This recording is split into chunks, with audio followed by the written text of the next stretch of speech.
Ta'ala. Mudah-mudahan Allah Subhanahu wa ta'ala senantiasa memberkahi majelis kita.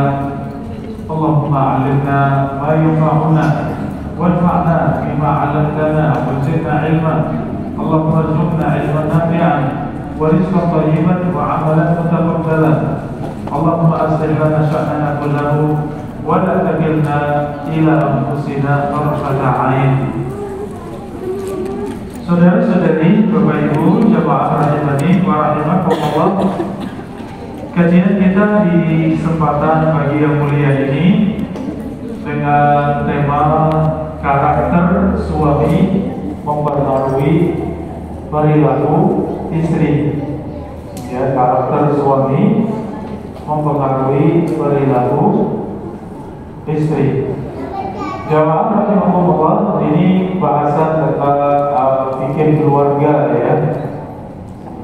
Kita kaji bersama bahasan tentang fikih keluarga. Bagaimana seharusnya suami yang saleh, yang menjadi qudwah, menjadi panutan di dalam keluarganya. Sebaliknya juga demikian, bagaimana seharusnya seorang istri yang saleh, yang membersamai putra putrinya di banyak kesempatannya di dalam rumah yang penuh dengan berkah, insyaallah ya. Dan ini juga pembahasan tentang akhlak mulia. Bagaimana seharusnya seorang suami berakhlak mulia. Sebaliknya juga demikian, seorang istri juga berakhlak mulia. Kita mengingat hadis Nabi SAW ketika menikmati wanita yang hendaknya dipilih, wanita yang hendaknya dinikahi. Tungkahul mar'atu li arba. Kata Nabi SAW, wanita dinikahi karena 4 perkara: li jamaliha, wa li maliha, wa li hasabiha, walidiniha. Wanita dinikahi karena 4 perkara: karena kecantikannya, karena hartanya, kemudian yang ketiga karena keturunannya atau keluarganya, dan yang keempat walidiniha. Wanita dinikahi karena agamanya. Fadfar bidati din taribat yadah. Dan Nabi SAW, maka beruntunglah seorang yang memilih wanita karena sebab agamanya. Ya, beruntunglah seorang laki-laki yang memilih calon pasangannya itu karena agamanya. Fadfar bidati din taribat yadah. Sungguh ia akan sukses. Ia akan sukses di dalam memilih pasangannya. Saudara-saudari, ayah bunda rahimani wa rahimakumullah, Rasulullah SAW dari 4 perkara tadi semuanya diperbolehkan ya, memilih karena kecantikannya. Silakan, boleh. Memilih karena hartanya, boleh ya. Memilih karena keturunan atau keluarga, itu juga boleh, silakan. Tapi yang Rasulullah SAW menjamin, ya, Rasulullah SAW menjamin fakfar bila titik dari berjada itu pada yang keempat. Beruntunglah yang memilih karena agamanya, karena agama dan akhlaknya. Taribat tiada pasti akan sukses di dalam mengarungi kehidupan berkeluarga. Maka bisa kita simpulkan, saudara-saudari, bahwa mengapa wanita dipilih menurut Islam, karena baik agama dan akhlaknya. Ya, semakin baik agama dan akhlaknya, maka semakin sukses.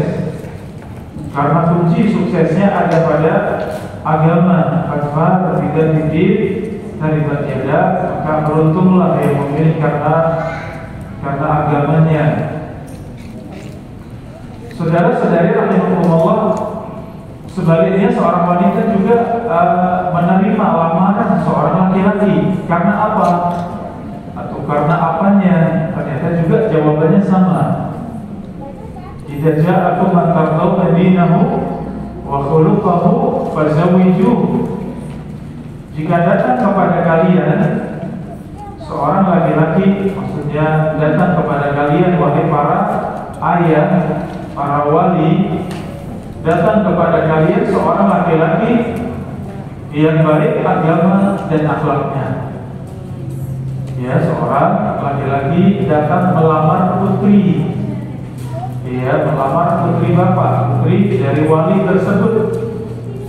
Dan laki ini baik agama dan akhlaknya. Fazawwiju, kata Nabi, maka terimalah, maka nikahkanlah dengan putrimu. Kalau tidak ada uzur, tidak ada penghalang, ya, tidak ada sesuatu yang besar, maka pada asalnya ketika seorang laki-laki yang melamar ini baik agama dan akhlaknya, maka terimalah. Jadi perintah di sini perintah anjuran, ya, perintah anjuran dari Nabi Shallallahu Alaihi Wasallam.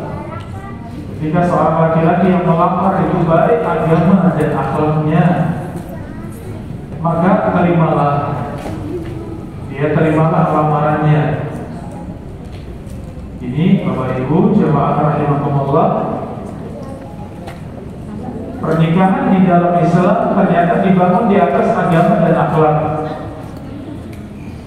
Keumuman dari agama kita agama akhlak. Ya, belum bicara ketika kita tidak bicara tentang pernikahan atau fikih keluarga, maka di dalam Islam juga menekankan masalah agama dan akhlak. Inna bu'itsu liutammima makarimal akhlak. Aku diutus oleh Allah Subhanahu wa taala untuk menyempurnakan akhlak. Ya, demikian Allah Subhanahu wa taala memuji Rasulnya sallallahu alaihi wasallam, wa innaka la'ala khuluqin 'adzim. Engkau wahai Muhammad ada di atas akhlak yang agung. Ibunda Aisyah tatkala ditanya bagaimana akhlak Rasulullah sallallahu alaihi wasallam, maka jawaban Ibunda Aisyah, akhlaknya Rasulullah karena khuluquhu Al-Quran. Akhlaknya Rasulullah sallallahu alaihi wasallam adalah Al-Quran. Maka agama kita adalah agama akhlak. Ya, agama kita ini semuanya kembali kepada akhlak. Baik itu akhlak kepada Allah Subhanahu wa taala, ini yang pertama, akhlak kepada Allah Subhanahu wa taala, ataupun akhlak yang kedua, akhlak kepada manusia atau makhluk. Ya, akhlak kepada makhluk, kepada manusia, akhlak kepada orang lain, bahkan terhadap diri sendiri, akhlak terhadap diri sendiri. Inilah cakupan akhlak, akhlak kepada Allah, akhlak kepada makhluk, dan akhlak kepada diri sendiri. Saudara-saudari rahimani wa rahimakumullah, di dalam surat Ar-Rum ayat 21, Ar-Rum 21, wa min ayatihi an khalaqa lakum min anfusikum azwaja. Di antara tanda-tanda keagungan Allah, Allah jadikan kalian berpasang-pasangan. Litaskunu ilaiha, agar kalian meraih sakinah. Wa ja'ala bainakum mawaddatan wa rahmah. Allah jadikan di antara kalian suami dan istri yang tadi berpasang-pasangan, Allah jadikan di antara kalian mawaddatan wa rahmah, kalian saling mencintai dan saling menyayangi. Inna fi dzalika laayatin liqaumin yatafakkarun. Yang demikian ada tanda-tanda keagungan Allah bagi kaum yang berpikir. Saudara-saudari jamaah rahimani wa rahimakumullah, dari sinilah ya surat Ar-Rum ayat 21 kita membahas tentang kehidupan berkeluarga. Kita membahas tentang fikih keluarga. bagaimana seharusnya, maka di dalam berkeluarga Allah jadikan sebagai tanda-tanda keagungan Allah. Suami dan istri, pasangan di antara suami dan istri yang sebelumnya tidak saling mengenal, tidak saling tahu, dia jumpa dengan pasangannya itu sudah dewasa, dia sudah besar, kemudian mengenal, oh ini istri saya, ini suami saya. Kemudian Allah jadikan di antara keduanya mawaddatan wa rahmah litaskunu ilaiha. Allah jadikan di antara keduanya saling merasakan sakinah, saling merasakan kebahagiaan, ketenangan, ketentraman di dalam kehidupan berkeluarga. Bahkan sakinah, mawaddah wa rahmah, saling mencintai dan saling menyayangi. Dan Allah tutup ayat ini, la ayatin liqaumin yatafakkarun. Ini adalah tanda-tanda keagungan Allah bagi orang-orang yang berpikir. Jamaah rahimakumullah, ketika kita berpikir, kita tadabburi ayat ini benar, betapa besarnya karunia Allah di dalam kehidupan berkeluarga. Allah berikan kita pasangan, ya, Allah berikan suami, Allah berikan istri. Para nabi dan para rasul juga demikian. Tidak ada nabi dan rasul kecuali mereka semuanya itu mereka menikah, mereka punya istri, mereka punya anak keturunan. Siapa ini? Para nabi dan para rasul. Dan Allah Subhanahu wa ta'ala tidak memilihkan untuk para nabi dan para rasul kecuali yang terbaik. Jamaah rahimani wa rahimakumullah, demikianlah kehidupan berkeluarga. Seharusnya masing-masing dari suami dan istri meraih sakinah, mawaddah, warahmah. Kapan itu dicapai, Bapak Ibu rahimakumullah? Kapan dicapai kehidupan berkeluarga yang sakinah, mawaddah, warahmah? Ketika masing-masing dari suami dan istri menunaikan kewajibannya dengan baik. Ia seorang suami, ia bersungguh-sungguh dengan tulus ia menunaikan kewajiban kepada istrinya. Ya, istri juga demikian, ia dengan ketulusannya, dengan kesungguhannya ia menunaikan kewajiban kepada suami.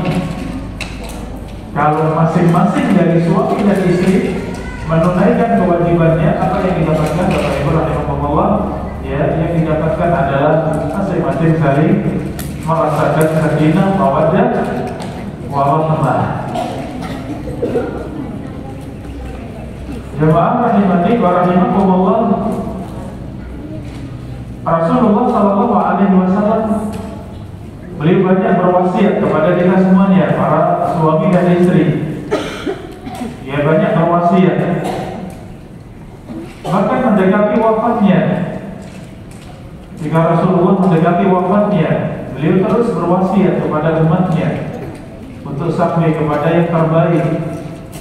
Di antaranya adalah hadis Nabi SAW, as-salat, as-salat, wa ma malakat aymanukum. Jagalah salat, jagalah salat, ajarkan salat kepada budak-budak kalian, ajarkan salat kepada hamba sahaya kalian.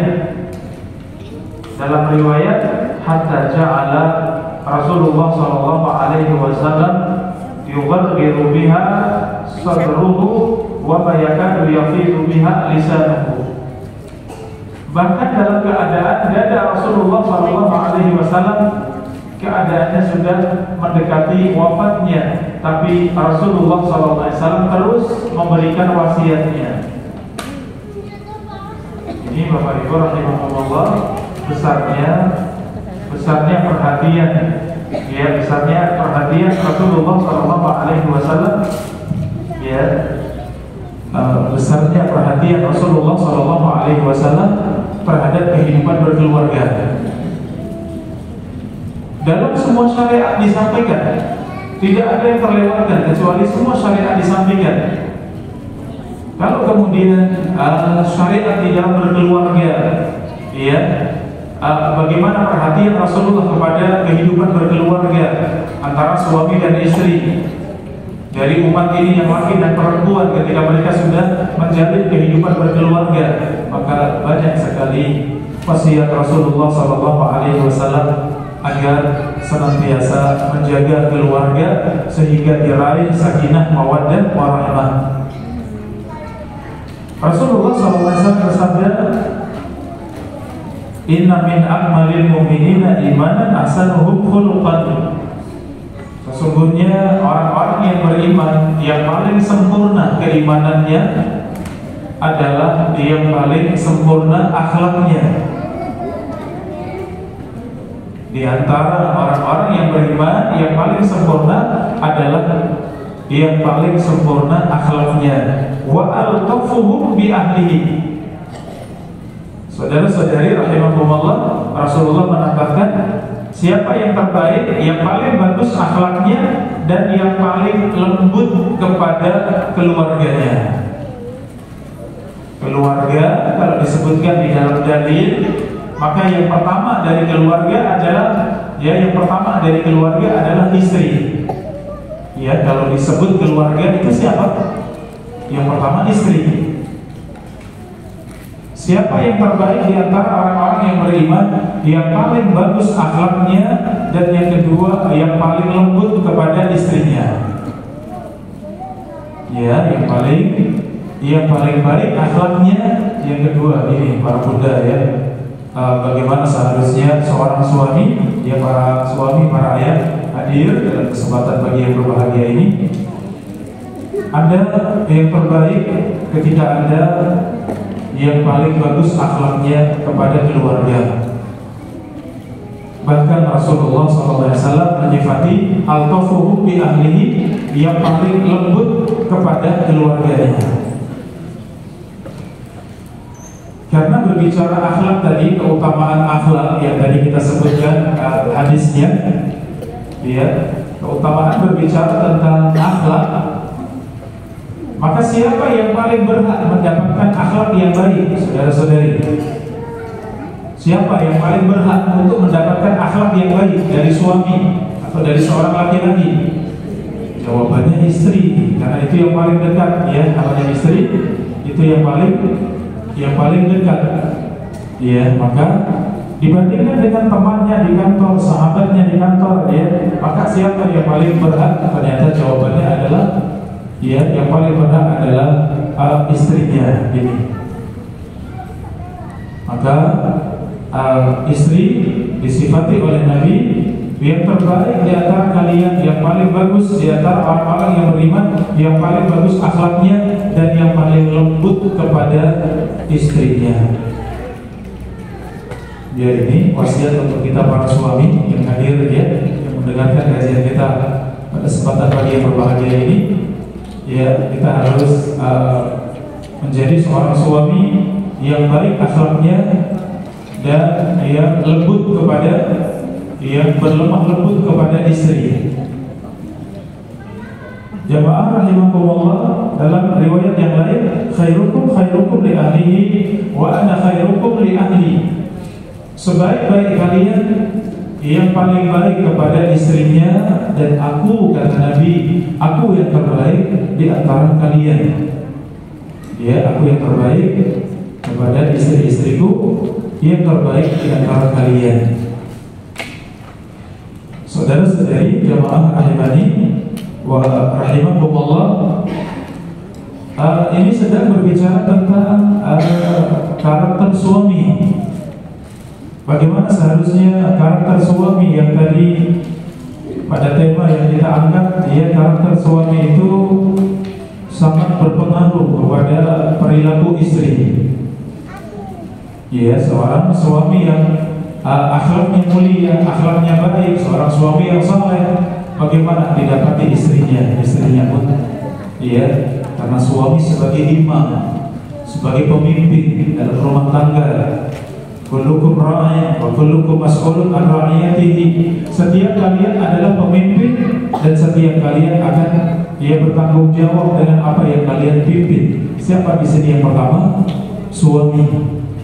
Suami adalah seorang pemimpin. Siapa yang dipimpin? Istri, anak-anak, dan keluarga.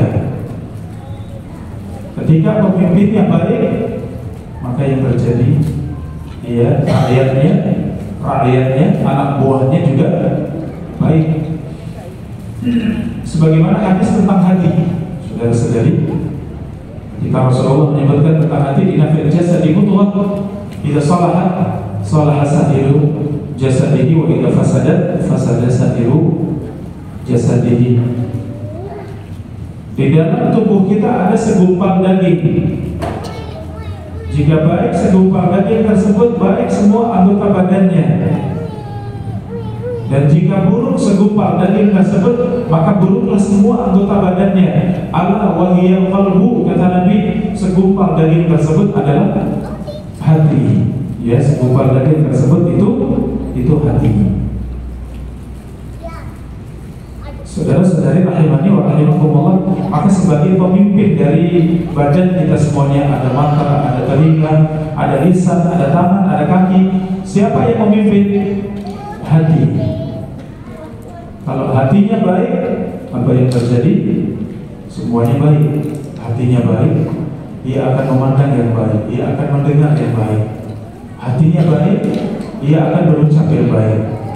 Ya, hatinya baik, tangan juga akan bergerak, akan memegang yang baik. Kaki juga demikian akan melangkah kepada yang baik. Kenapa? Hatinya baik. Ya. Maka dalam berumah tangga tadi, puncak pimpinan ada pada siapa, Bapak Ibu? Ya, puncak pimpinan itu ada pada seorang ayah, ada pada seorang suami. Maka bagaimana peran suami di dalam berkeluarga? Ternyata dia yang pegang kendali, dia yang menjadi imam, yang menjadi pemimpin.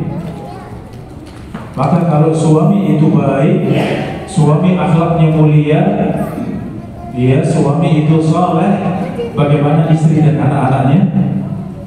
Maka insya Allah berkah dari kebaikan suami itu sampai kepada siapa? Sampai kepada istri dan anak-anak. Ya.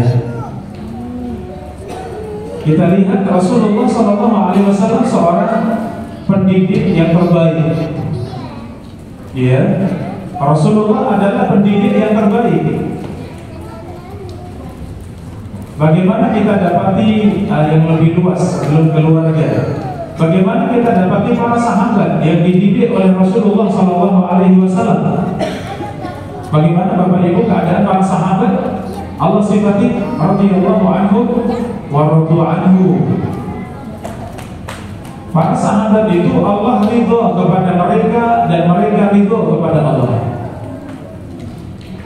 Para sahabat sifatnya apa? Mereka yang bersemangat untuk berlomba-lomba di dalam kebaikan. Para sahabat mereka yang paling takut dengan keburukan, paling takut dengan dosa. Di dalam beramal, para sahabat itu karakternya, sifatnya, mereka itu sangat kuat untuk beramal, tapi hati mereka sangat takut kalau tidak diterima amalnya. Ini keadaan para sahabat. Ketika generasi tabi'in tanya, bagaimana sih keadaan para sahabat dulu? Ya, ketika bersama dengan Nabi SAW, ketika mereka hidup bersama Nabi SAW, maka jawaban seorang sahabat menyifati para sahabat, mereka itu seperti kita.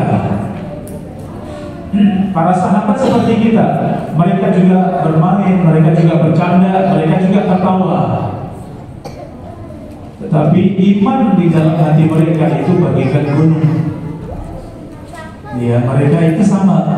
Mereka bercanda, mereka juga tertawa, sama seperti kita. Ya, sifat manusia. Bercanda, tertawa, wajar ya. Tapi seperti itu penampilan luarnya, tertawa, tersenyum, biasa. Tapi bagaimana dengan di dalam hati mereka? Ternyata iman di dalam hati mereka itu bagaikan gunung.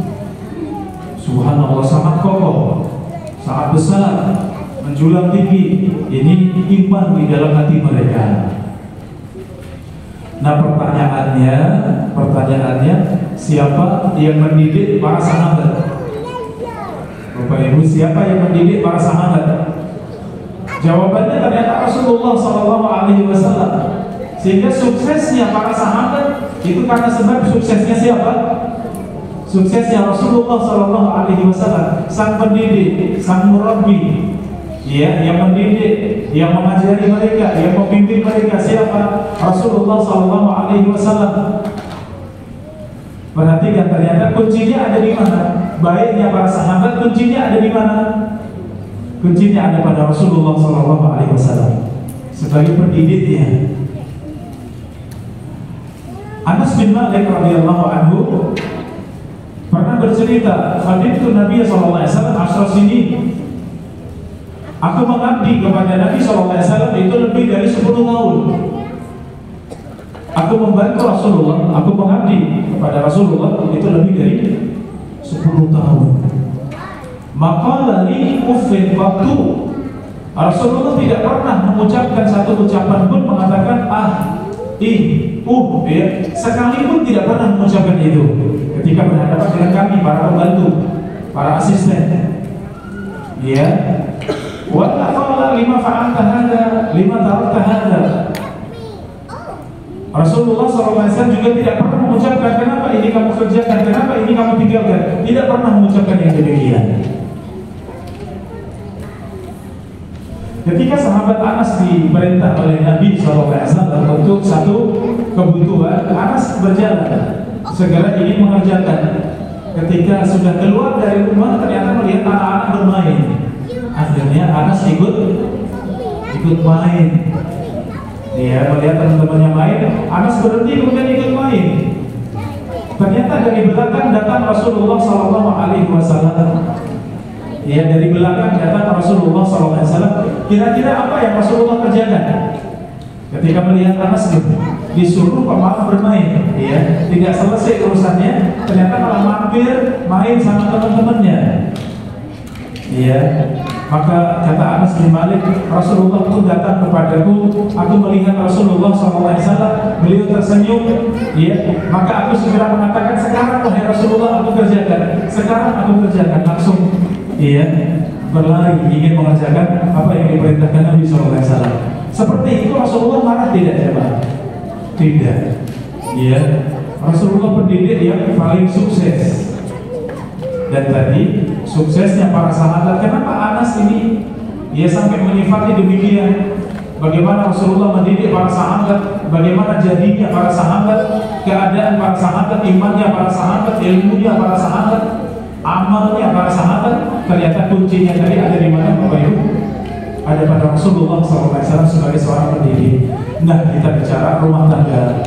Ada seorang istri yang baik, istri yang salehah, istri yang berilmu, semangat dengan ilmu, semangat mengamalkan ilmu, salehah, ya, bunda yang kuat dia dalam mendidik anak-anaknya, sahabat mendidik anak-anaknya, berlemah lembut dalam mendidik anak-anaknya.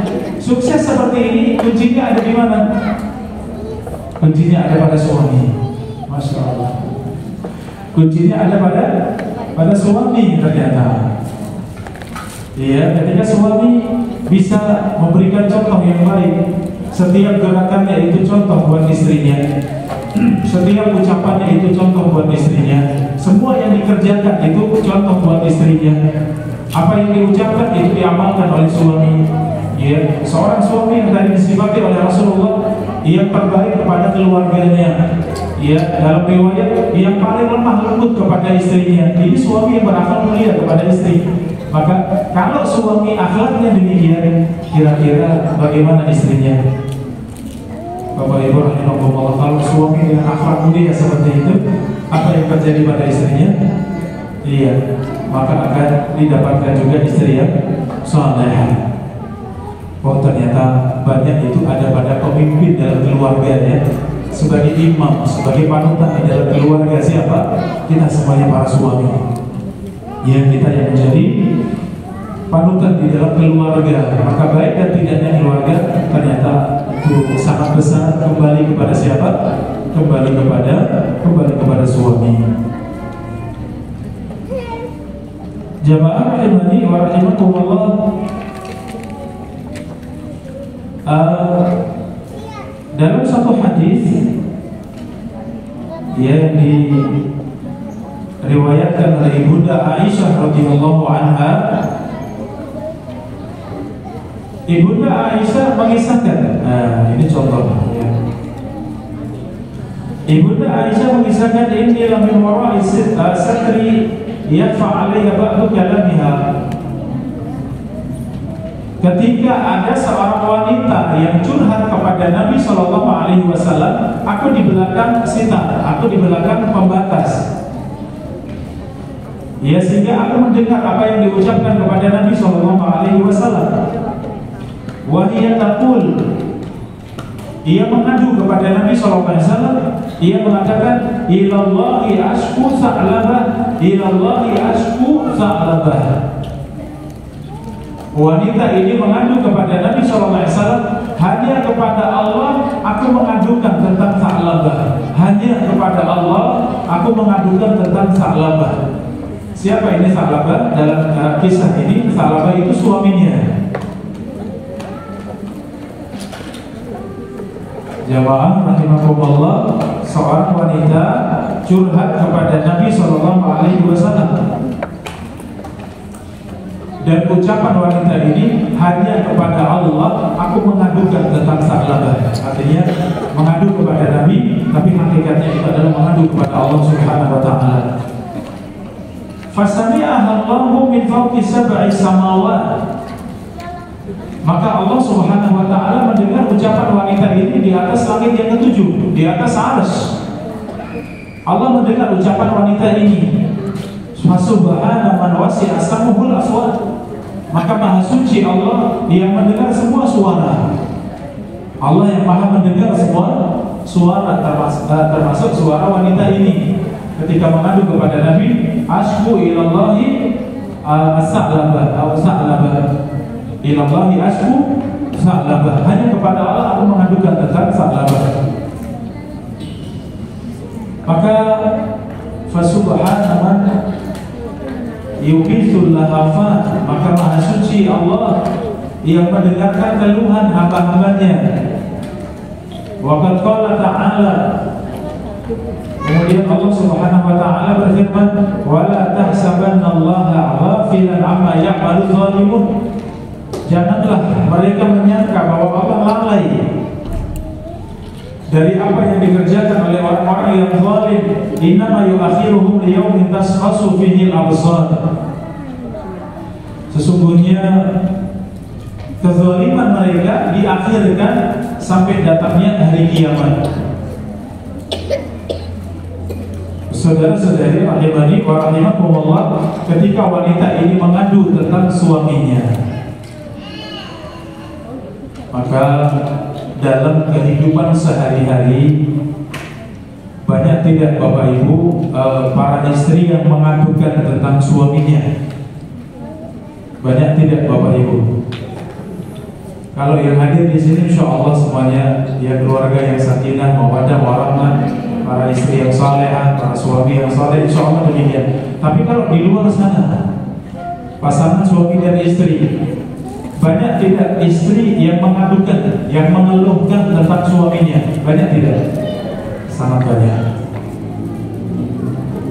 Ya, bahkan saya di dalam majelis-majelis saya, ya, dalam banyak majelis saya ketika berbicara tentang fikih keluarga, fikih mendidik anak, ya, fikih wanita, ya, demikian urusan keluarga, ya.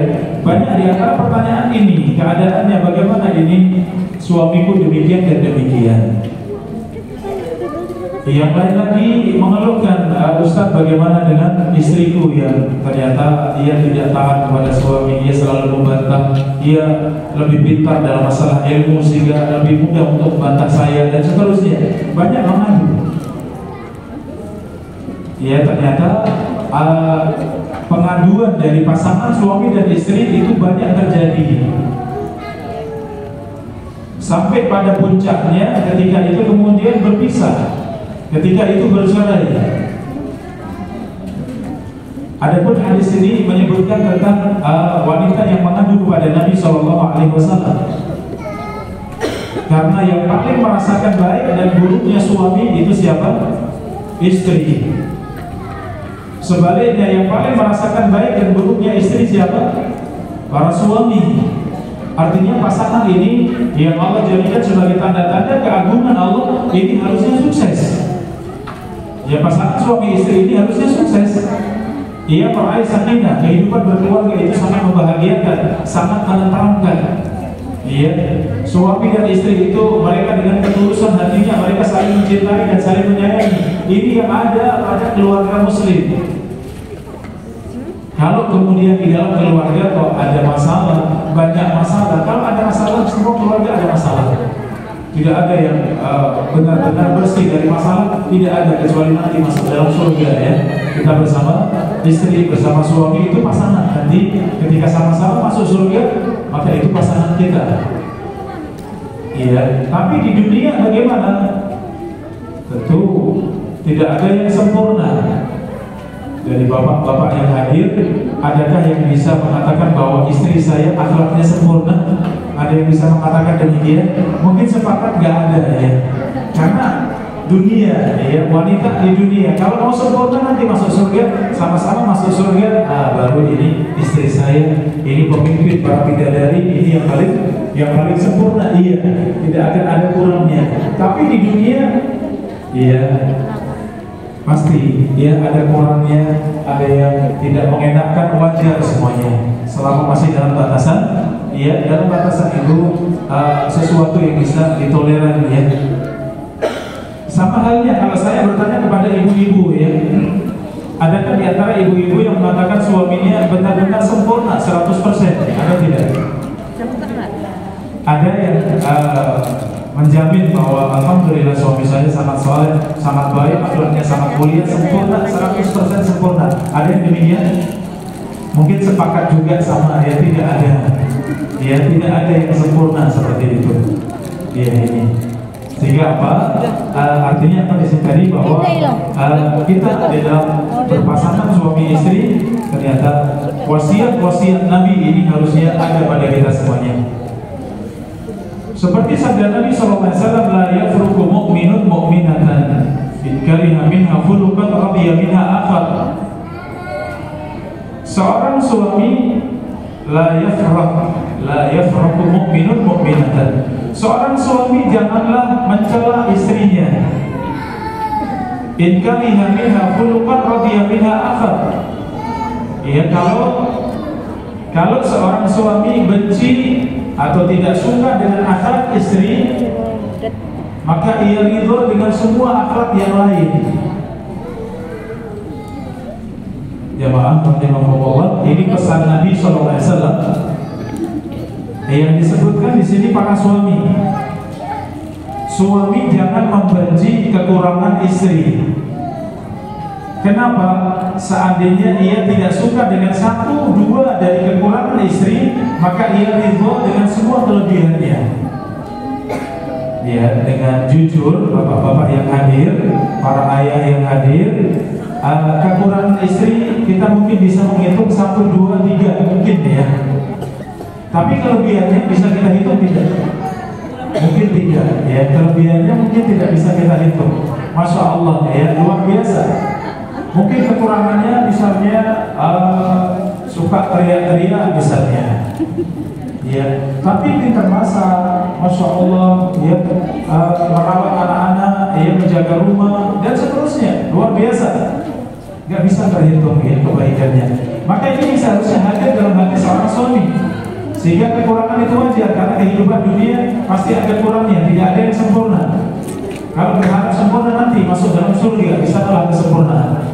Ya, maka sebaliknya seorang istri memandang suami bagaimana?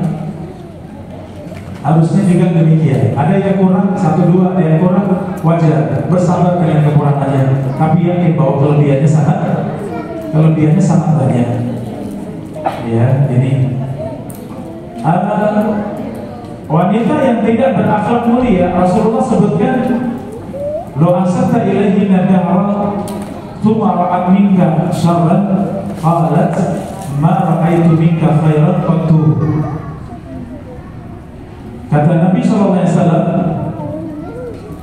wahai para suami, jika engkau berbuat baik kepada istri selama 1 tahun, terus berbuat baik, kemudian istri melihat engkau satu kesalahan saja, maka istri akan mengatakan, aku tidak melihat kebaikan pada dirimu sama sekali.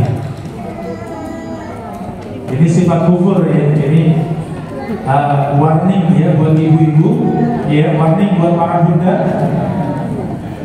Ya, kadang marahnya seorang istri lah, ini sifat bengkoknya istri. Hadisnya kita bahas sebentar lagi insyaallah. Sifat bengkoknya istri seperti itu ya. Suami dia sebaik-baiknya dalam semuanya, ketika satu saja salah, wanita yang tidak salehah, wanita yang tidak bisa menjaga akhlaknya, kira-kira apa yang diucapkan pada suaminya? Ya, dasar semuanya buruk ya, seperti itu diucapkan. Kamu buruk semuanya, kamu gak pernah baik, memang kerjaannya selalu buruk, dan seterusnya ya. Ini yang Rasulullah sampaikan, bukan saya ya, para bunda ya, yang menyampaikan Rasulullah SAW. Buruknya, mudahnya wanita itu kufur kepada suami, karena kebaikan itu mudah dilupakan. Tapi kalau keburukan 1 saja, 2 saja, itu seakan menutup semua kebaikannya. Mudah-mudahan yang hadir tidak ada, insyaallah ya. Para bunda yang hadir, insyaallah ya, kita belajar demikian, tidak lain agar kita semakin dekat kepada Allah Subhanahu Wa Taala, semakin berakhlak mulia kepada suami. Di dalam hadis yang sahih, Rasulullah SAW bersabda, innal mar'ata khuliqat min dhila'in. Sesungguhnya wanita itu diciptakan dari tulang rusuk. Wa inna awwaj ma fi dhila'i a'lah, dan tulang rusuk yang paling bengkok itu yang paling atas. Idza dhahabta tuqimuhu kasartahu. Tulang rusuk yang bengkok kalau dipaksakan untuk lurus, patah. Wa kasruhat talaquha, dan patahnya itu cerai. Fastausu bin nisa'i khaira, maka berwasiat kepada para suami untuk selalu berbuat baik kepada para istri. Rasulullah mengumpamakan wanita itu seperti apa tadi ibu-ibu? Seperti tulang rusuk. Lurus atau bengkok? Bengkok. Iya. Tulang rusuk bengkok. Tapi dipaksa lurus bisa tidak? Dipaksa lurus patah. Maka apa wasiat Rasulullah para suami agar tetap bersama dengan istri, terus membimbing istri? Apa wasiatnya? Fastausu bin nisa'i khairan. Aku berwasiat kepada para suami untuk terus berbuat baik kepada istri. Ya. Kalau engkau bersabar, ya, membersamai dengan kekurangannya, engkau menasihati, membimbing, mengarahkan dengan akhlak mulia, dengan lemah lembut, engkau akan bersamanya.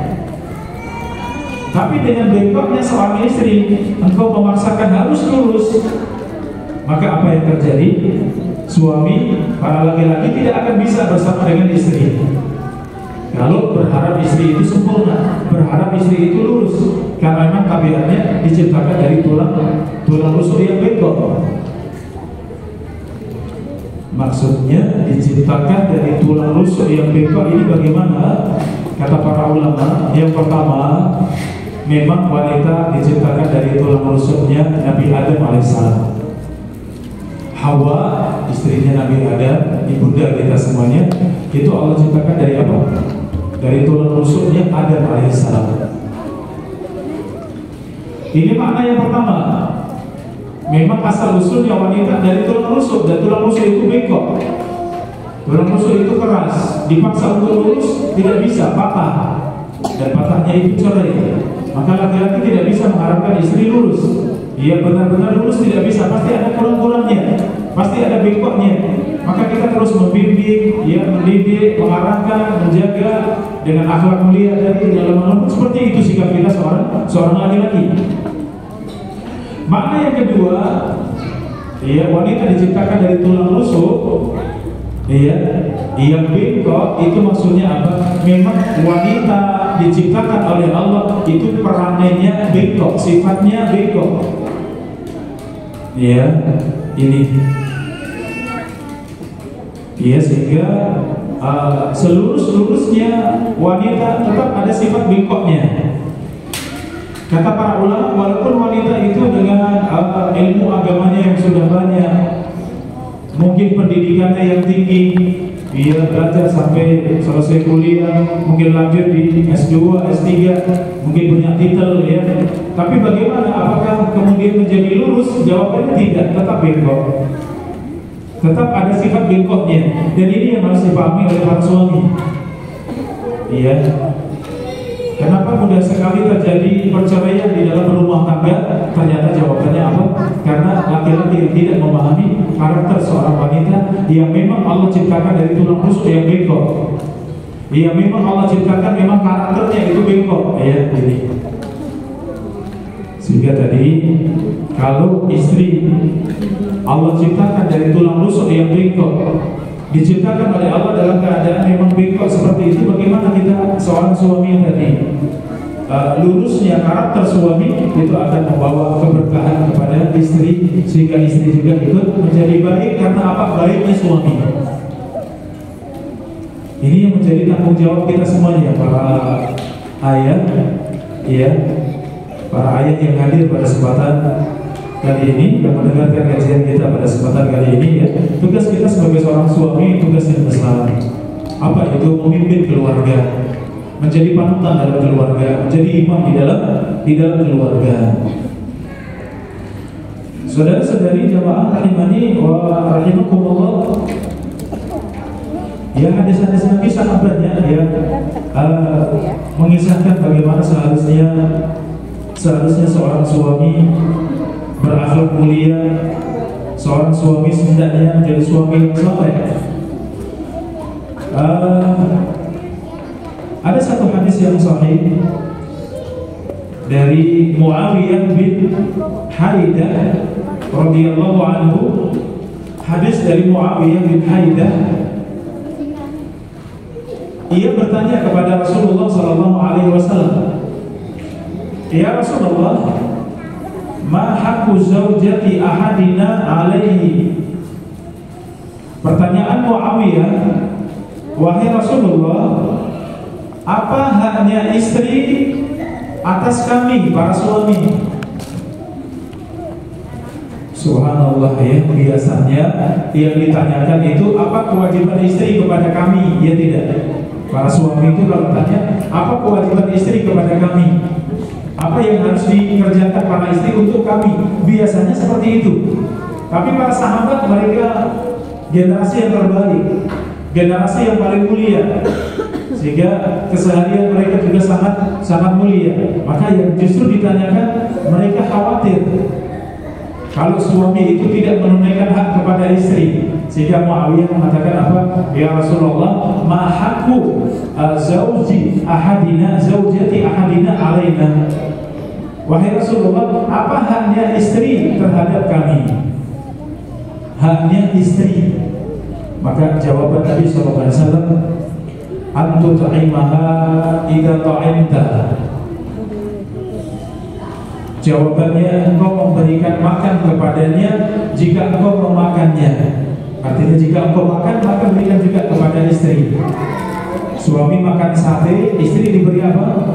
Iya, sama, beri sate. Iya.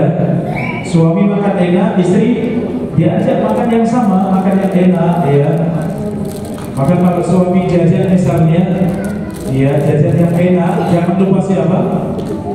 Jangan lupa istri, ya. Mungkin di telepon, mungkin di WA, saya ada di warung sate ini, mau pesan apa misalnya, ya.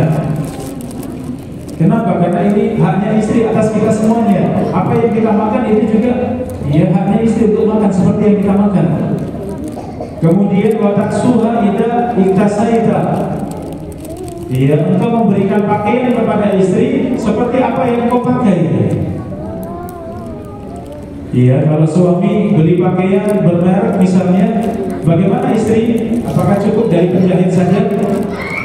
Ya, sama. Kalau bermerek juga istri sama juga, berikan juga yang bermerek ya. Kalau suami pakai pakaian yang halus, istri juga berikan pakaian yang halus ya, demikian. Ya, jangan sampai kita suami berpakaian dengan pakaian yang bagus, istri pakaiannya pas-pasan, pakaiannya mungkin sudah usang, sudah lama, ya sudah kusut, ya jangan. Tunjukkan bahwa itu haknya istri atas kita semuanya untuk kita berikan pakaian seperti yang kita pakai, untuk kita beri makan seperti yang kita makan. Wala tadribul wajha. Yang ketiga, apa haknya istri atas kita semuanya, wahai para suami? Wala tadribul wajha. Wahai para suami, jangan sekali-kali memukul wajah istri. Wahai para suami, jangan memukul wajah istri. Memukul wajah tidak boleh. Kenapa? Ayah bunda, kenapa memukul wajah itu tidak boleh? Karena wajah ini tempatnya keindahan. Wajah tempatnya keindahan. Ada mata, itu indah. Kalau dipukul wajahnya terkena mata, matanya buta, apa yang terjadi? Iya, keindahannya berkurang tidak? Kalau satu matanya buta misalnya, oh berkurang banyak. Iya. Ketika memukul wajah, kemana telinga? Iya, kemudian rusak telinganya. Iya. Maka selain indah tadi, memang juga di wajah ini penuh dengan anggota tubuh yang sangat riskan, untuk rusak. Mata, hidung, kalau memukul mungkin tulangnya akan patah, ya. Waliyadzubillah. Terkena telinga tadi mungkin bisa tuli, ya. Mungkin memukul mulut, ya, mungkin bisa jadi gigi akan patah, ya. Waliyadzubillah. Tentu itu sangat merusak. Sehingga kewajiban yang ketiga para suami, jangan sekali-kali memukul wajah. Ya, ini jamaah rahimani wa rahimakumullah, karena memang wajah demikian. Dan satu sisi ujian para suami itu menghadapi istri apa? Istri itu bagaimana bicaranya di hadapan suami, ngomelnya bagaimana di hadapan suami. Ya, luar biasa. Artinya apa? Suami ketika marah itu pengen memukul, ya, karena ininya ngomongnya tadi, sehingga perasaan suami pengen mukul wajah itu sangat kuat. Ya, suami pengen mukul wajahnya istri sangat kuat. Kenapa? Kalau ngomong itu masya Allah, ya. Kadang kita tanya, waduh. Iya. Sehingga suami ketika marah itu perasaannya, ya pengen, ya tadi pun begini. Mulutnya nggak bisa dijaga, mulutnya kok kasar banget misalnya. Seakan pengen mukul wajah, sehingga ujian untuk mukul wajah itu besar sekali. Maka Rasulullah ingatkan hak yang ketiga apa? Wala tadribul wajha. Wahai para suami, jangan sekali-kali memukul wajah. Berarti mukul yang lain boleh tidak? Mukul selain wajah boleh tidak? Kepala ini disambungkan dengan wajah, ya. Kepala juga jangan, ya, karena banyak juga kepala ini di dalamnya ada otaknya, ada ini, ada saraf yang sangat banyak, ya, itu juga merusak, ya, jangan. Jewer, ya, boleh tidak anak-anak kita jewer? Jangan, ini bagian dari kepala, ya, itu sarafnya banyak sekali. Ya, memukul kepala, ya, dorong kepala, ya, boleh tidak? Jangan, itu sarafnya sangat banyak. Maka kalau memukul cari tempat yang aman. Misalnya suami mukul istri, memang ada tahapannya. Nasihati tidak mempan, tinggalkan tempat tidurnya, dihajar, diboikot, ternyata tidak mau, ya tetap membangkang misalnya. Maka pilihan ketiga boleh dipukul. Bagaimana pukulannya? Pukulan yang mendidik, pukulan yang tidak merusak lahir dan batin, tidak merusak badan, tidak mematahkan tulang, tidak meninggalkan bekas, dan juga tidak merusak batin. Pukulan yang parah bisa jadi istri akan selalu teringat dengan pukulan yang menyakitkan tadi, pukulan yang sangat berat tadi. Seandainya setelah pukulan kemudian dicerai, ketika suami ingin rujuk, ingin kembali, mungkin istri mau tapi meninggalkan bekas yang berat dalam hatinya. Saya pernah dipukul suami, saya pernah, dia mungkin digampar suami misalnya. Itu sangat merusak, ya. Sehingga pukulan pun pukulan yang sekedar pukulan mendidik, bukan pukulan yang merusak. Kata para ulama, memukulnya itu dengan siwak yang biasa kita pakai ya untuk bersiwak, pukulnya dengan kayu siwak tadi. Sakit tidak? Iya, tapi itu menunjukkan suami marah. Dia menunjukkan suami marah dengan mimik wajahnya, dengan mungkin merah wajahnya, memang marah. Kemudian dipukul dengan siwak tadi. Ini sudah pukulan, cukup seperti itu. Nggak merusak, nggak melukai, nggak meninggalkan bekas, nggak mematahkan tulang, nggak juga meninggalkan bekas. Dipukul dengan siwak, insya Allah lupa. Ya, insya Allah tidak teringat. Itu ya memang suami marah. Memang saya salah. Tentu pukulan yang tepat ya. Jangan sampai nggak salah dipukul itu. Ya ini. Wala tadribul wajha. Yang keempat kata Nabi, wala tuqabbih. Apa hak kami? Haknya para istri atas kami. Kata Nabi yang keempat, wala tuqabbih. Jangan sekali-kali menghina, jangan sekali-kali merendahkan. Ini mencakup semua yang merendahkan, hilangkan semuanya. Apakah pada dirinya, tentang fisiknya misalnya, jangan sekali-kali sebut ya, apa yang kurang pada fisiknya jangan disebut. Iya. Demikian juga jangan merendahkan keluarganya. Justru sebaliknya, seorang suami yang soleh itu yang sangat memuliakan keluarganya. Ya, yang sangat memuliakan keluarganya, sangat menghormati, sayang kepada keluarganya. Sehingga tidak boleh sampai kemudian sebut-sebut keluarga. Ya, itu kakakmu kok buruk sekali akhlaknya, itu kok demikian, jangan. Ya, wala tuqabbih, jangan engkau ya menjelek-jelekan istrimu, jangan engkau merendahkan, jangan menghina. Ini jamaah rahimani wa rahimakumullah. Kemudian yang terakhir, wala tahjur illa fil bait. Yang terakhir, jangan engkau boikot kecuali dalam rumah. Tadi langkah pertama, kalau istri itu keluar dari ketaatan maka nasihati. Nasihat tidak mempan maka boleh diboikot. Tapi wasiat Nabi bagaimana boikotnya? Boikotnya itu di dalam rumah saja. Artinya apa? Suami kalau di siang hari keluar rumah boleh. Seperti sahabat Ali ketika ada masalah dengan Fatimah, sahabat Ali keluar, kemudian tidur di masjid, istirahat di masjid sampai tertidur. Ini kata para ulama itu terjadi di siang hari, sehingga meninggalkan rumah kalau siang hari boleh. Memang suami keluar rumah siang hari untuk bekerja untuk ini dan itu ya, itu boleh. Tapi kalau malam hari boleh tidak meninggalkan rumah? Jawabannya tidak boleh. Wala tahjur illa fil bait, wahai para suami, janganlah engkau membaikkan istri kecuali di dalam rumah saja. Ya, tidak tidur di kamar misalnya, tinggalkan istri. Ya, suami tidur di luar misalnya boleh. Kalau ini langkah yang kedua tadi setelah nasihat, agar istri tahu saya diboikot sama suami, salam tidak dijawab dengan lisan, melihat pun dia dipalingkan wajahnya, ini boleh, ini boikot. Itu langkah kedua untuk menasihati istri. Tujuannya bukan balas dendam. Ya, tujuan seperti itu membaikkan untuk apa? Agar istri baik, agar istri kembali ke jalan Allah. Itu tujuannya.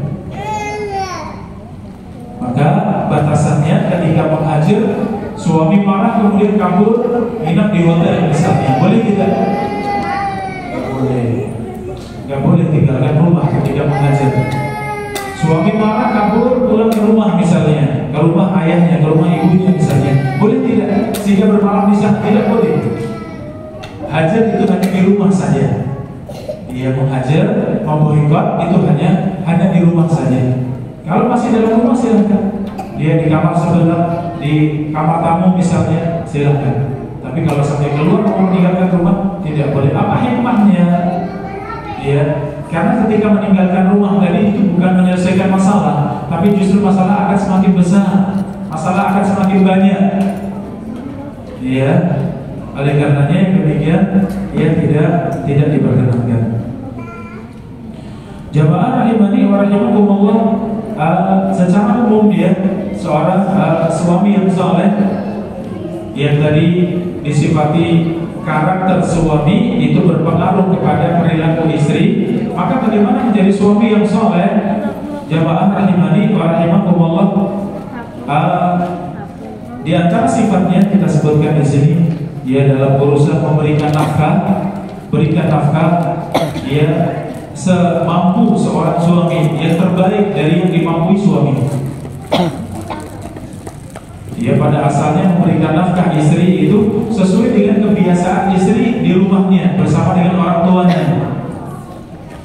Ya, istri biasanya bersama dengan orang tuanya kalau makan itu misalnya berasnya itu yang biasanya harganya sekilonya 15.000 misalnya, yang paling bagus misalnya. Ketika kita suami, para laki-laki yang menikahi wanita tersebut bagaimana ketika bersama kita? Kalau kita mampu harusnya juga seperti itu.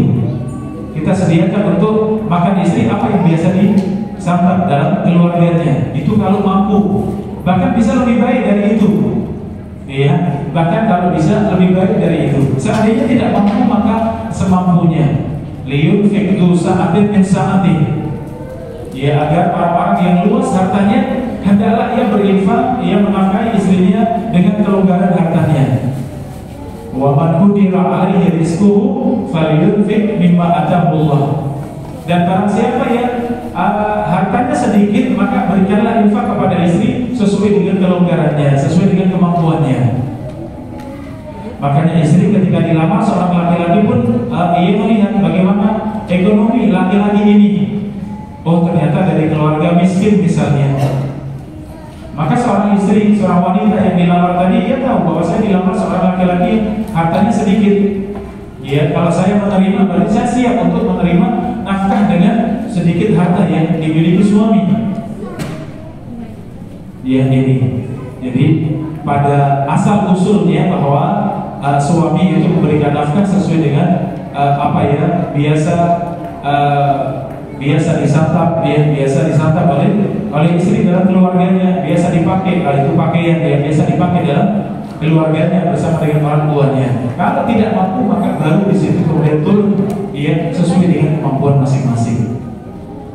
Tapi di sini nasihat buat para bapak tadi tentang masalah memberikan nafkah ini adalah kita memberikan nafkah kepada istri dengan cukup, dengan longgar Jangan sampai istri merasa sempit, istri merasa kesulitan. Kecuali pun tidak mampu, beda lagi. Kalau tidak mampu itu diatur dengan baik berusaha dengan sungguh-sungguh, mudah-mudahan Allah berikan kelonggaran. Jamaah rahimakumullah, suami yang saleh tadi memberikan untuk istri yang terbaik sebagaimana sifat Nabi tadi, khairukum li ahlihi, yang terbaik di antara kalian yang paling baik kepada istri, yang paling baik dalam apanya? Dalam wa'ashiruhunna bil ma'ruf, perintah Allah, dan pergaulilah istri dengan cara yang baik. Berinteraksi, mempergauli istri bil ma'ruf, dengan cara yang baik, dengan cara yang ma'ruf. Maka suami berikan kepada istri semua yang terbaik yang kita mampu. Ucapan kita, sikap kita, demikian harta yang kita miliki, apapun yang terbaik berikan kepada istri. Ini sifat suami yang saleh, sifat yang kedua yang kita sebutkan di sini. Demikian juga seorang suami yang saleh hendaknya perhatian dengan penampilan. Sebagaimana seorang suami berharap istrinya cantik, bersih, rapi, wangi, harum. Kita pulang dari kerja, pulang dalam keadaan istri masya Allah dalam keadaan sudah bersih, harum. Maka kita suami juga sama, suami yang saleh sama juga, harusnya juga sama. Dia juga tetap memperhatikan penampilannya, tetap juga bersih, tetap juga harum, pakai juga yang baik, yang bagus, yang layak, yang nyaman. Seperti itu sebagaimana kita berharap dari istri. Jamaah rahimakumullah, demikian juga sifat suami yang saleh. Seandainya istri wanita yang kaya, maka suami juga tetap memberikan nafkah. Seandainya menikahi seorang wanita, seorang istri, dia ternyata kaya, punya harta banyak, apakah kemudian kita tidak memberikan nafkah? Tetap wajib memberikan nafkah, tapi sesuai kemampuannya. Tetap memberikan nafkah, kecuali digugurkan sama istri, ini beda lagi. Kalau tidak maka tetap suami memberikan nafkah. Sifat selanjutnya, karakter selanjutnya suami yang saleh, bagaimana karakternya? Dia selalu memperhatikan urusan keluarga, khususnya urusan ibadah. Suami yang saleh itu yang memperhatikan ibadah istri, ibadah anak-anak. Ya, bagaimana sholat 5 waktu, bagaimana sholat berjamaah di masjid, bagaimana sholat 5 waktu tepat waktu dikerjakan dengan khusyuk dan tenang. Ya, bagaimana dengan ibadah-ibadah yang lain seperti Al-Quran misalnya, bagaimana menghatamkan Al-Quran, target menghatamkan Al-Quran itu berapa lama? Mungkin 2 bulan, mungkin 5 bulan, 6 bulan, silahkan ya. Ini yang membimbing siapa? Yang membimbing suami. Hendaklah suami yang soleh selalu memperhatikan urusan keluarganya, khususnya adalah urusan ibadah. Bagaimana dengan zikir pagi dan sorenya, bagaimana dengan sholat malamnya, maka perhatikan keluarga kita. Jamaah rahimani wa rahimakumullah. Sifat suami yang saleh atau karakter suami yang saleh diantaranya juga adalah karakter sabar. Dia di dalam mendidik mereka, sabar di dalam mendidik mereka. Sebagaimana perintah Allah Subhanahu wa taala, wa'mur ahlaka bis-shalati wastabir 'alaiha. Ajarkanlah salat kepada keluargamu, kepada anak-anakmu, wastabir 'alaiha, dan kuatkan kesabaran. Dia kuatkan kesabaran di dalam mendidik. Maka karakter suami yang saleh itu yang penyabar di dalam mendidik keluarga. Jamaah rahimani wa rahimakumullah. Bahkan Allah menyifatinya wastabir, bukan wasbir. Wasbir itu bersabarlah. Wastabir ada tambahan kok, wastabir ya. Apa artinya? Yaitu sabar dengan dia sungguh-sungguh, lebih menguatkan kesabaran, lebih bersungguh-sungguh untuk sabar. Dalam rangka apa? Dalam rangka mendidik keluarga, mendidik istri dan anak-anak. Jamaah rahimani wa rahimakumullah. Karakter suami yang saleh berikutnya adalah yang bermuamalah dengan keluarga dengan lemah lembut. Bukan suami itu yang keras, yang kasar, ya, yang menampakkan ototnya. Bukan. Suami yang saleh adalah suami yang bisa berlemah lembut pada keluarganya, yang paling baik kepada keluarganya, yang paling lemah lembut kepada keluarganya. Jamaah rahimani wa rahimakumullah.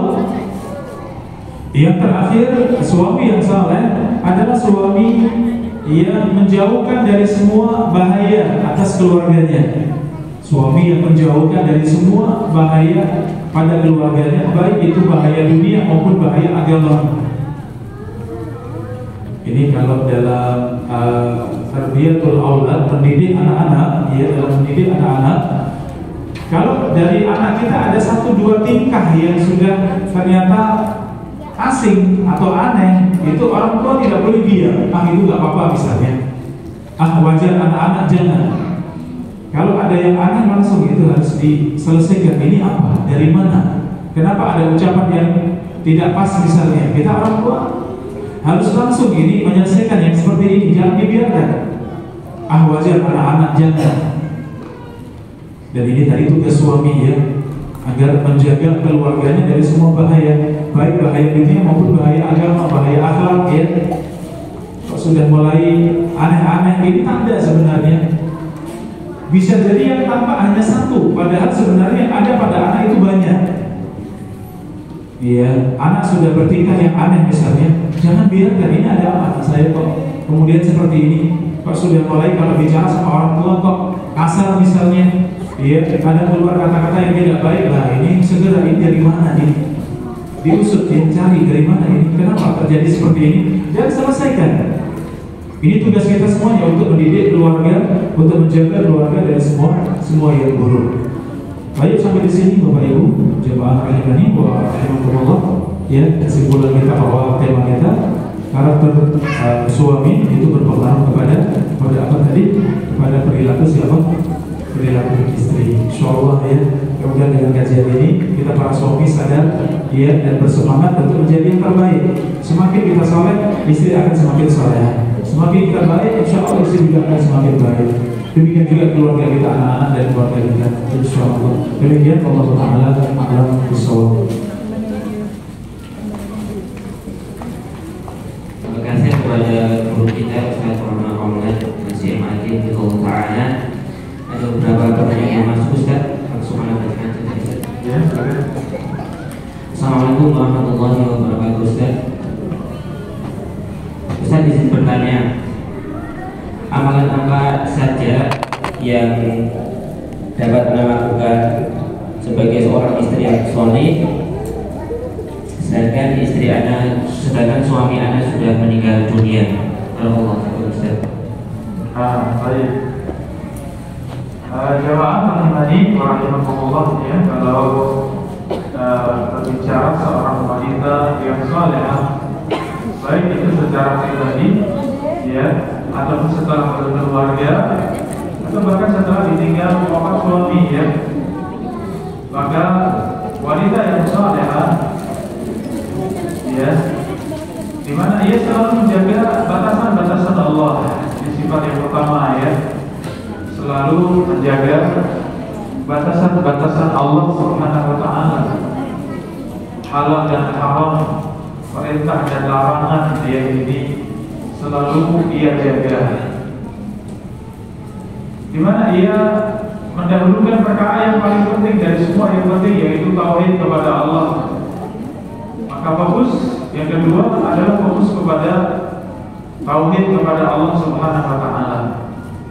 Dia wanita yang salehah adalah wanita yang bertauhid, yang selalu dia menguatkan diri untuk senantiasa beribadah kepada Allah Subhanahu wa taala, meninggalkan kesyirikan kepada Allah Subhanahu wa taala.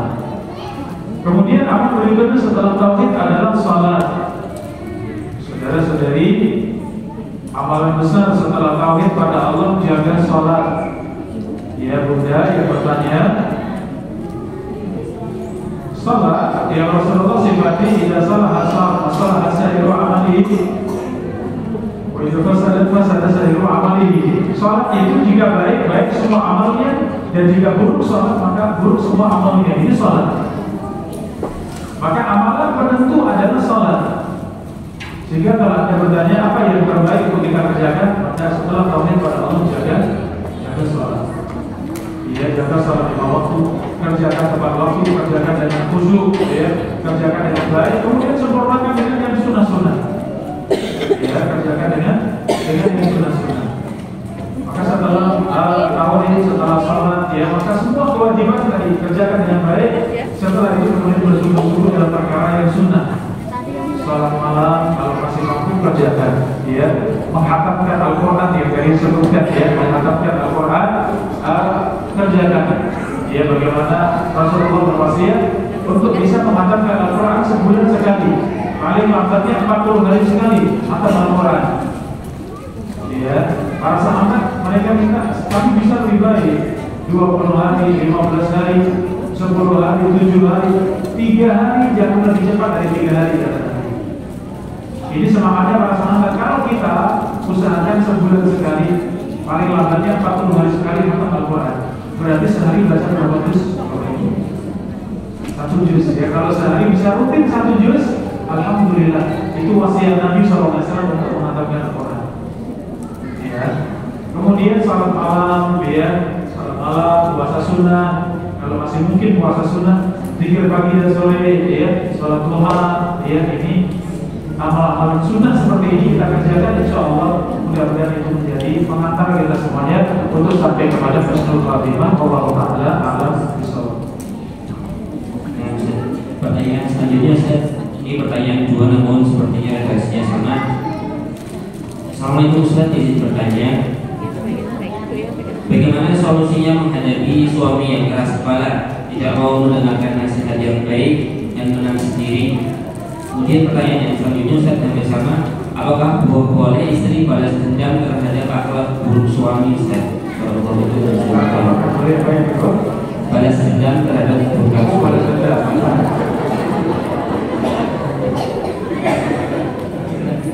Itu tadi, ya, para bunda yang hadis Nabi ketika seorang wanita tadi mengadu tentang suaminya tak labah dari dia.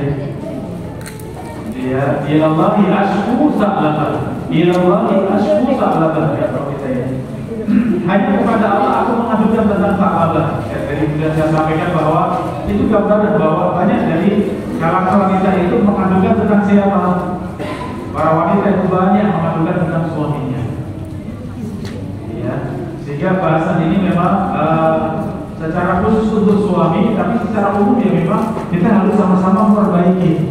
Kita bersama-sama memperbaiki diri. Suami menunaikan kewajiban dengan baik, istri juga demikian. Maka sampai pada jadi keluarga yang sakinah mawaddah warahmah. Ya. Ada pertanyaan bagaimana menghadapi suami yang demikian? Bapak Ibu yang dirahmati Allah, tidak ada yang bisa menghiasi kita kecuali ilmu. Ya. Yang menghiasi kita semuanya adalah ilmu. Artinya apa? Ilmu ini yang mengantarkan kita semuanya kepada kebaikan. Ya, sehingga Anda berusaha bagaimana bisa mengajak suami untuk sampai kepada ilmu. Kalau bisa sampai kepada majelis ilmu lebih baik. Kalau belum bisa sampai di majelis ilmu, dia mungkin di rumah ada sering memutar, ya, mungkin kajian-kajian, ya, dari satu sunnah, ya, mengajarkan sunnah, mengajarkan kebaikan. Anda bisa biasakan di rumah terdengar bacaan Al-Quran, bacaan ceramah, kajian-kajian pendek, kajian-kajian ringkas itu selalu ada di rumah, sehingga secara tidak langsung suami juga ikut mendengar. Ya, biasakan demikian. Bacaan-bacaan buku-buku yang baik juga sama, biasakan di meja kita ada bacaan-bacaan, ya, buku-buku tentang nasihat, tentang akhlak, tentang akidah, tentang tauhid, ya. Sehingga rumah kita desain dalam urusan agama, dalam urusan akhlak itu kita benar-benar kita bawa rumah kita menjadi rumah yang saleh, rumah yang baik untuk suami dan istri, untuk anak-anak semuanya. Mudah-mudahan dengan sebab tersebut Allah berikan hidayah. Jangan lupa yang terakhir banyak doakan suami, ya, banyak doakan suami. Ada pun yang kedua tadi tentang bolehkah membalas, ya. Umumnya laki-laki lebih kuat, ya, ibu-ibu. Laki-laki itu lebih kuat dari perempuan. Kalau perempuan membalas itu, ya, sebenarnya buat laki-laki bukan lawannya, ya. Artinya istri itu ngamuk kayak apa saja, ya. Buat suami kalau ingin melawan, ya, istri nggak ada beban buat suami, itu sangat mudah dikalahkan suami, ya. Tapi memang bukan lawannya. Ya, sehingga Anda tidak boleh kemudian melawan. Tapi kalau sampai pada keadaan yang berat, mungkin suami mukulannya sudah melampaui batas, mukulannya membahayakan. Seperti itu Anda bukan membalas, tapi sampaikan kepada orang-orang yang mampu untuk menyelesaikan masalah. Mungkin kepada ayah, kepada wali, kepada keluarga besar, siapa yang bisa, ya, yang bisa membela, bisa menyelesaikan masalah.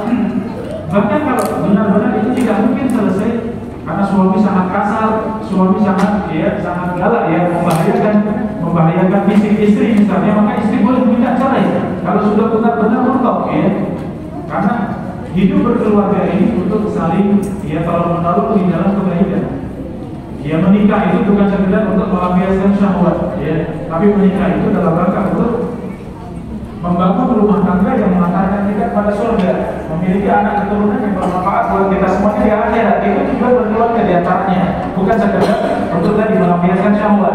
Kalau ternyata tujuan itu tidak sampai, maka boleh kita minta berpisah.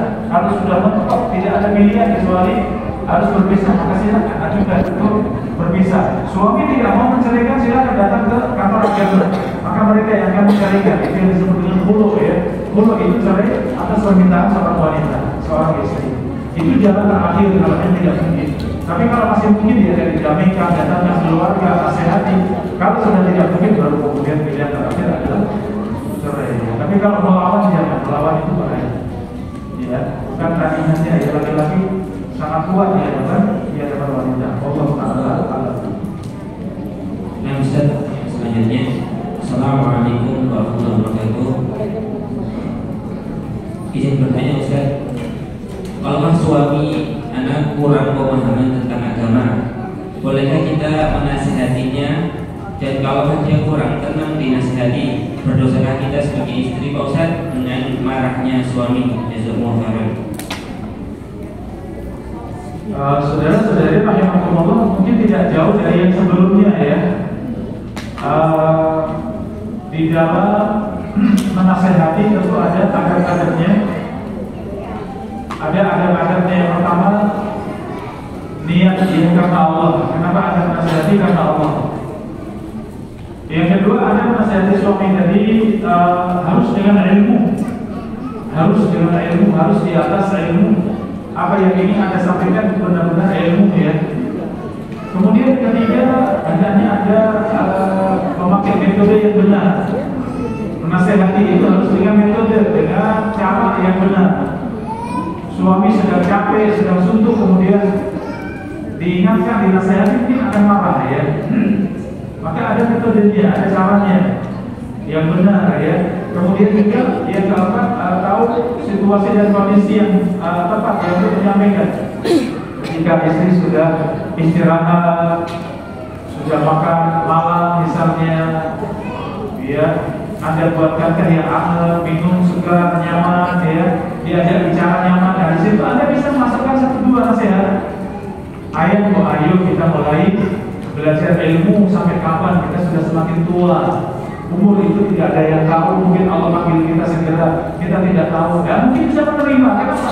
Kalau sudah kenyang, ya, dalam keadaan minum teh, minum kopi nyaman, ya, bukan ngobrol asyik, kita bisa menyampaikan seperti itu. Ya. Sehingga dalam menyampaikan tadi harus dengan metode, dengan akhlak dan adab tadi ya. Kalau sudah seperti itu, kok ternyata masih marah, ya itu kewajiban kita sudah gugur ya. Kita sudah menyampaikan, kita sudah berusaha dengan yang sebaik mungkin. Ternyata memang tidak menerima, ya nggak apa-apa, pelan-pelan. Sekali belum mungkin kalau ada kesempatan lagi sampaikan lagi pelan-pelan ya. Sambil terus doakan, mudah-mudahan dapat hidayah. Artinya hatinya dibukakan Allah Subhanahu wa Ta'ala. Allah Ta'ala. Nah, Ustaz, pertanyaan selanjutnya. Sebenarnya Ustaz, dulu saya memilih suami karena materi dan suami memilih saya karena kecantikan. Seiring berjalannya waktu, saya khususnya hijrah, saya menikah dan keluarga dekat. Bagaimana Ustaz, apa yang harus saya lakukan di seumur jalan? Itu kembali pada hadis yang tadi pertama kita sampaikan ya, bahwa wanita dinikahi karena kesampingannya, karena hartanya, karena keturunan, dan yang keempat karena agama. Rasulullah menjamin yang keempat, kalau karena agamanya pasti sukses. Laki-laki yang melamar terima kalau akhlak dan agamanya baik, pasti sukses ya, seperti itu. Ada pun karena harta, karena kecantikan, ketampanan, yaitu itu tidak menjamin. Walaupun itu terlambat, itu menyempurnakan, silakan, itu boleh. Rasulullah tidak melarang. Karena hartanya, karena cantiknya, karena namanya boleh. Nah, kalau seperti Anda jadi sudah terlanjur ya, sudah seperti itu keluarga, maka itu kan dari Allah. Anda bersyukur pada Allah, alhamdulillah dapat hidayah, Anda mengenal sunnah, Anda bisa duduk di majelis ilmu, alhamdulillah. Maka kalau kemudian dulu fokusnya pada harta, fokusnya pada kecantikan, maka setelah kita mengenal agama, mari kita mulai fokus dengan agama dan akhlak ya. Fokus dengan agama dan akhlak ya, sehingga semakin kita semangat dengan ilmu kita amalkan, itu terus ya menghiasi diri kita dengan ilmu dan amal. Suami juga demikian, jangan lupa diajak kepada majelis ilmu, maka insya Allah dengan sebab seperti itu, insya Allah kita juga sampai kepada kebaikan tersebut. Keluarga dibangun di atas agama dan akhlak ya, seperti itu.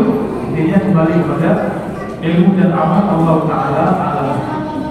Ustaz, 2 pertanyaan sisa. Assalamualaikum warahmatullahi wabarakatuh. Apa Ustaz izin bertanya? Bagaimana pandangan Ustaz tentang seorang suami yang pemahaman agamanya baik dan banyak, namun tidak gemati dan tidak suka menjaga istri Ustaz? Tidak gemati dan tidak suka menjaga istri.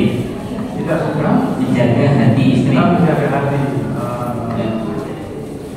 Sering mengancam istrinya dengan dalil dengan kasih sayang. Jazakumullah khairan. Ini kayaknya sudah sama-sama ngaji ya. Ini kayaknya sudah sama-sama ngaji, tapi masih konflik ya.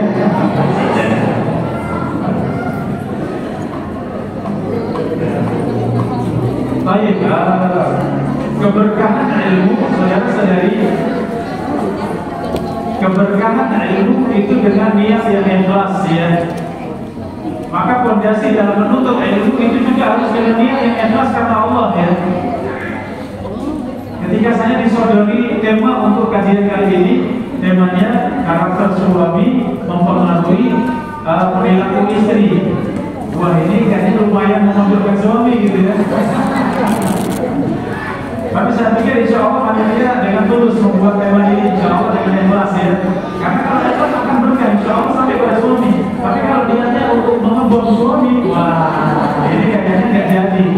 Karena tidak ikhlas ya. Karena niatnya tidak ikhlas. Maka sama ketika tadi bicara ini tadi, antara suami dan istri selalu ingat bahwa keberkahan itu adalah dari keikhlasan ya. Sehingga sudah sama-sama ngaji, suami ngaji, istri ngaji, tapi masih sering ribut, sering konflik, ini berarti tidak berkah. Maka coba lihat lagi kepada keikhlasan. Kembali kepada Allah, ya, niatkan semuanya karena Allah. Ya, sehingga kalau tadi dirasakan Pak suami kok terasa belum mati, belum perhatian, masih suka. Dalil itu bukan untuk diamalkan, tapi untuk senjata yang untuk menyerang istri tadi misalnya. Maka mulai kepada sesuatu yang paling mendasar. Ya, sesuatu yang paling mendasar yaitu tadi bahwa kita harus belajar mensucikan jiwa, membersihkan hati, meluruskan niat, menjadikan niat karena Allah Subhanahu Wa Taala. Coba mulai dalam semua amal ibadah ibu ya, luruskan semuanya karena Allah. Insya Allah keberkahannya sampai pada suami.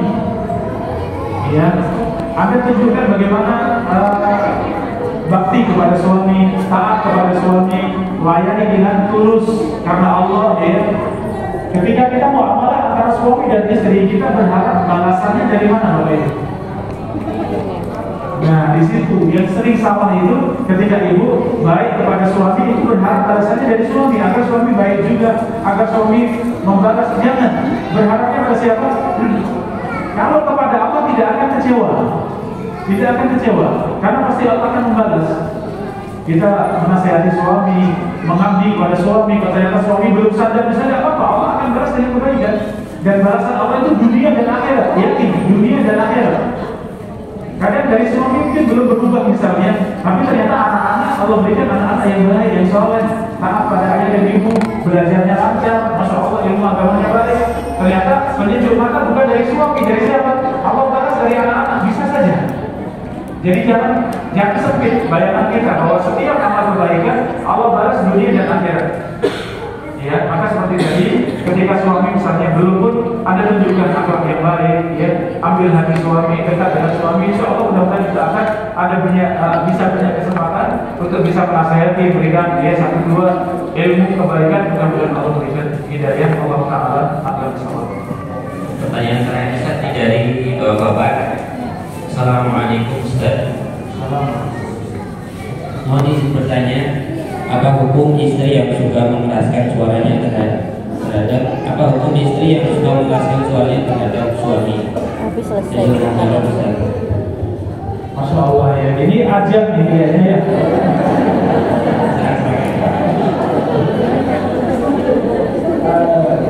Hakikatnya insya Allah ya, kita sama-sama introspeksi ya. Kita sama-sama introspeksi diri. Apa yang kita lihat dari suami tidak lagi itu juga apa yang ada dalam diri kita. Seorang suami melihat istri juga sama. Kenapa istri seperti itu juga buah dari apa yang ada dalam diri kita ya. Kalau kita sama-sama introspeksi diri, insya Allah akan menjadi lebih baik insya Allah.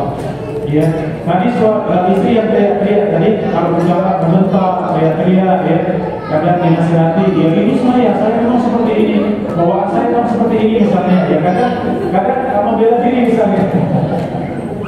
Maka seperti itu sama suami tadi, kalau suami memang harus benar-benar lapang dada. Suami itu harus punya dada yang sangat luas, seperti lautan yang sangat luas. Kenapa? Memang sudah disifati wanita itu bengkok. Jangan berharap banyak ya.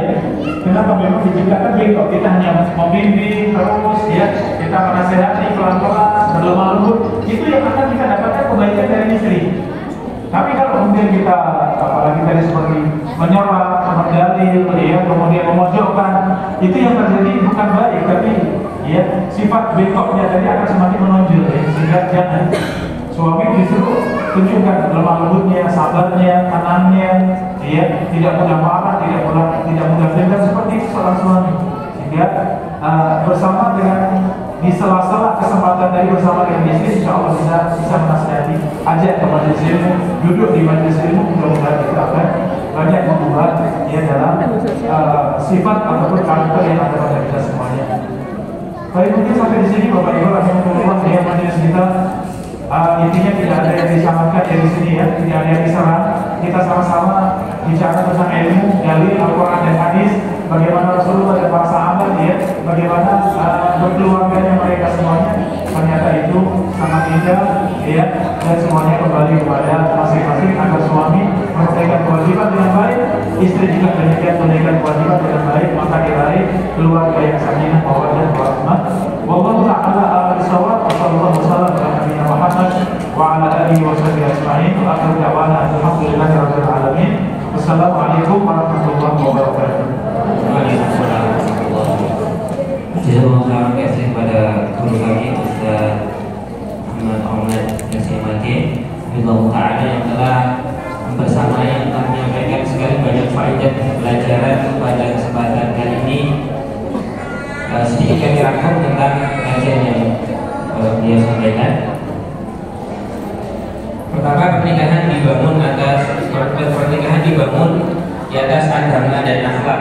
Kemudian kunci sakinah dapat dicapai jika suami dan istri menunaikan kewajiban dengan tulus. Kemudian ketiga, wasiat Nabi untuk berbuat baik kepada keluarga.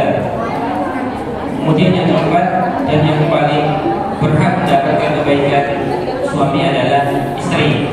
Kemudian yang kelima, sebaik-baik suami yang paling baik kepada keluarganya. Kemudian yang keenam, suami adalah sebagai pendidik.